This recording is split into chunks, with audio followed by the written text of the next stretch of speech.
మనం ఇప్పుడు ఏ పరిస్థితిలో ఉన్నాం అన్నది గతంలో మనకు వచ్చిన అవకాశాలను మనం ఎలా సద్వినియోగపరుచుకున్నాం అన్నదానిపైనే ఆధారపడి ఉంటుంది. ఒక మనిషి సక్సెస్ అవ్వడానికి అదృష్టం ఎంత బాగా ఉపయోగపడుతుందో నాకు తెలియదు, కాని అవకాశాలను అందిపుచ్చుకునే నేర్పు మాత్రం చాలా బాగా ఉపయోగపడుతుంది.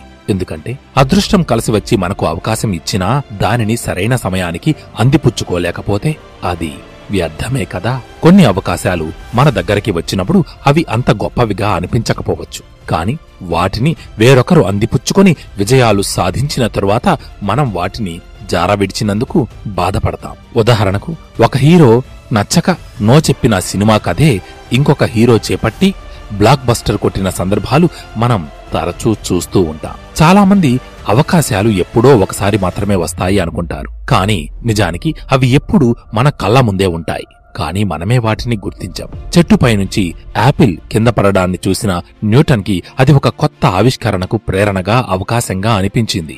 దానిమీద శ్రమించి గురుత్వాకర్షణ సిద్ధాంతాన్ని కనుగొన్నాడు. చరిత్రలో నిలచిపోయాడు. కాని అంతకుముందు అదేవిధంగా యాపిల్ కింద పడడాన్ని చూసిన కొన్ని లక్షల మందికి అది అవకాశంగా తోచలేదు. అదే విజేతలకు సాధారణ వ్యక్తులకు మధ్య ఉన్న తేడా. బలహీనులు అవకాశం కోసం ఎదురుచూస్తూ ఉంటారు, కాని బలవంతులు అవకాశాలను సృష్టించుకుంటారు.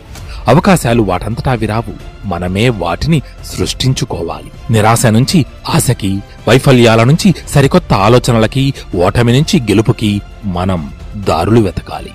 సాహసమే ఊపిరిగా మునుముందుకు సాగిపోవాలి.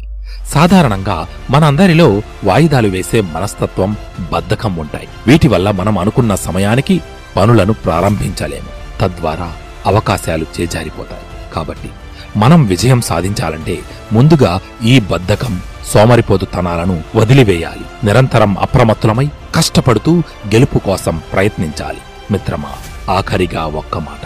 అవకాశాలు అన్ని చోట్లా ఉంటాయి, కాని వాటిని సక్రమంగా చూడకపోవడం, ఉపయోగించుకోలేకపోవడమే మనం చేసే అతిపెద్ద తప్పు. ఇది రాసిపెట్టుకో.